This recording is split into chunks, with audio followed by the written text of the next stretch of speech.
Hi, Stories Channel here. Today I'm going to explain a supernatural psychological horror film called Hereditary, released in 2018. Spoilers ahead! Watch out and stay safe. The movie begins with a funeral notice that Ellen Taper Leigh has died at the age of 78 in her daughter Annie's house. The scene then changes to show a miniature house and zooms into one of the rooms, where Steve Graham wakes his teenage son Peter for his grandmother's funeral.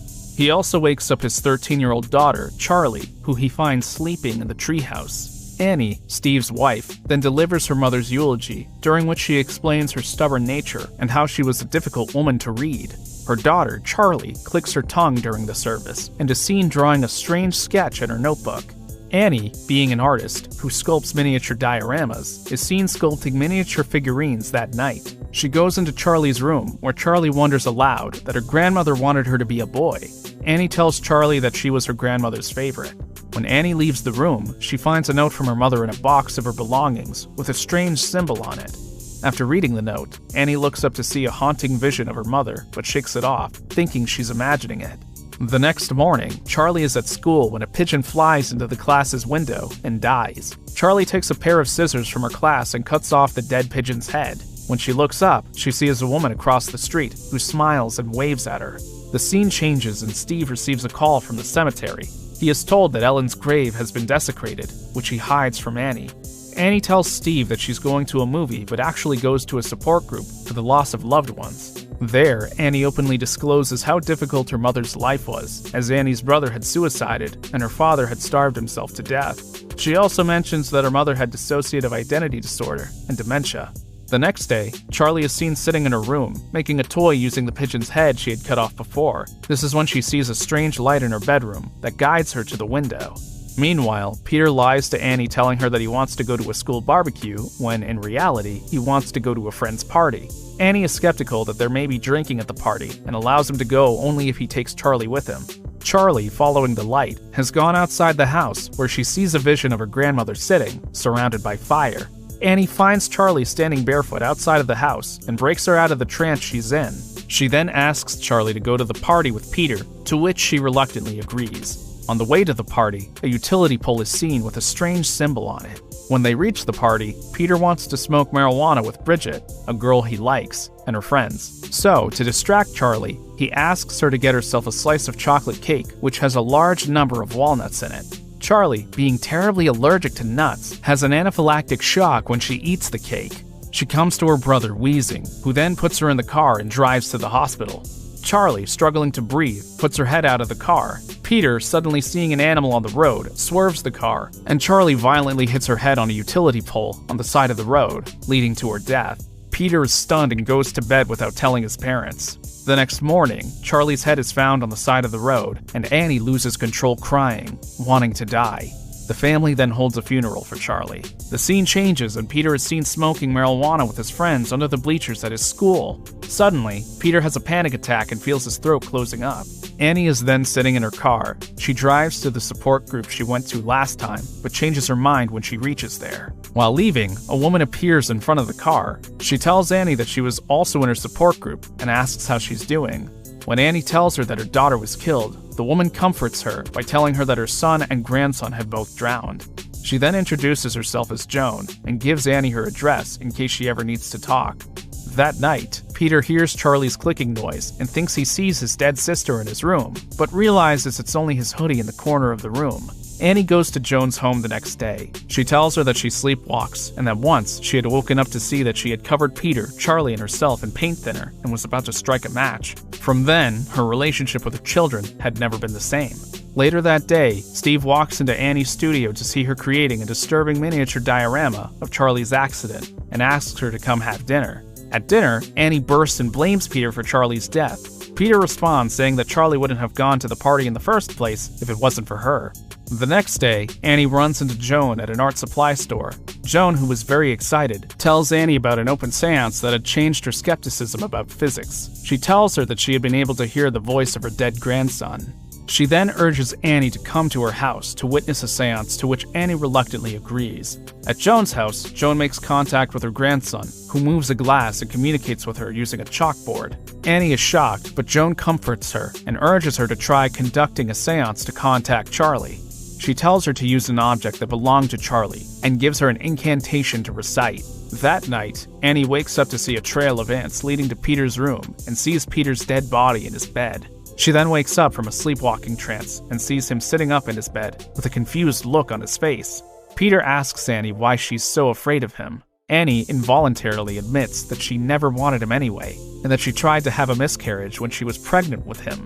The two shout at each other before Annie wakes up to realize she was seeing a vision within a vision. Annie then gets up from bed and excitedly wakes Peter and Steve up to come with her to summon Charlie as Joan had suggested. When they conduct the seance, they are able to summon Charlie. Steve, shocked and reluctant to summon Charlie's spirit, argues with Annie when Charlie suddenly possesses her.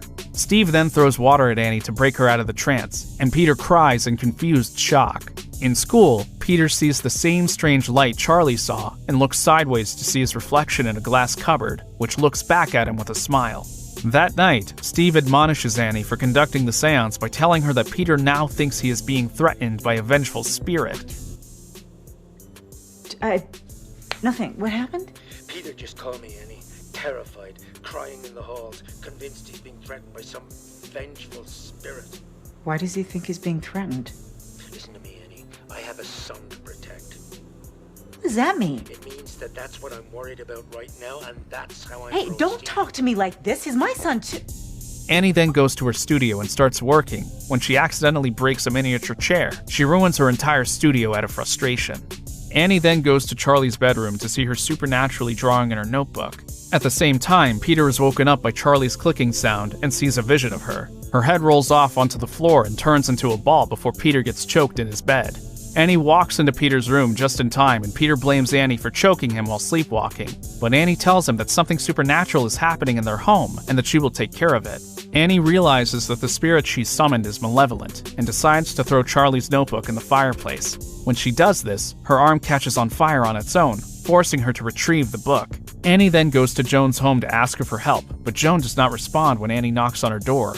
The camera then shows the inside of Joan's house, where her table is filled with candles and has a picture of Peter in the center of a triangle, scratched into the table along with a symbol Annie previously sees in family photos. Peter is at a table outside his school when he sees Joan standing across the street. She shouts, "I expel you!" from across the street, standing behind a fence. Annie goes through her mother's belongings to learn that her mother and Joan had known each other. She learns that the symbol she saw in her mother's note earlier was the symbol of the demon Paimon, one of the kings of hell. She also learns that her mother and Joan were in the same coven devoted to gaining riches by conjuring Paimon into a male body. Steve gets an email about the desecration of Ellen's grave, and the pictures show that Ellen's body is missing. Annie then goes to the attic to see Ellen's headless body on the floor with Paimon's symbol painted in blood on the wall behind her. The scene changes to show Peter in his classroom, who hears Charlie's clicking sound and suddenly enters into a disturbing trance. He hits his head on the table and breaks his nose. Steve receives a call from Peter's school and drives him home. When they reach, Annie is waiting for them outside the house and worries when she sees Peter passed out on the back seat. Together, they put Peter in his bed. Annie then tells Steve about what he saw in the attic. She also shows him the pictures of his mother and Joan wearing Paimon's symbol around their neck. She tells him that her family became cursed when she summoned Charlie, and that they need to get rid of the notebook for which she was willing to sacrifice herself. She tells Steve to throw the notebook in the fireplace, but Steve resists. Annie, desperate, takes the notebook from Steve and throws it in the fireplace, but this results in Steve combusting into flames instead of Annie. Peter wakes up and searches for his mom and dad. He sees his father's charred body on the floor, and in this moment, his possessed mother is seen in the background, hanging from the ceiling. Possessed, Annie then chases Peter, who runs into the attic and closes the door behind him. When he goes into the attic, undressed devil worshippers are seen in the background. Ellen's body has been removed, and in the place where her body was is a picture of Peter, with his eyes removed. Peter, disturbed, looks up to see his mother, hanging from the ceiling, stabbing herself in the neck. Peter, shocked at this frightening scene, jumps out of the window and passes out. Peter then wakes up and sees his mother's headless corpse floating into the treehouse. He follows the corpse inside the treehouse, where he sees an assembly of several people dropped in a prayer position, most of which are undressed devil worshippers. He sees a woman with long hair in a dress robe, his headless grandmother, and his headless mother, all bowing to his statue with Charlie's head on top of it. Peter looks at all of this with a dazed expression, and the long-haired woman, who happens to be Joan, calls Peter Charlie. She declares that he is the male host for Charlie's spirit, and declares the arrival of Paimon. The coven then hails Paimon, and the movie ends with a shot of a model treehouse with dolls that look like Peter, the headless Annie and Ellen, and the coven.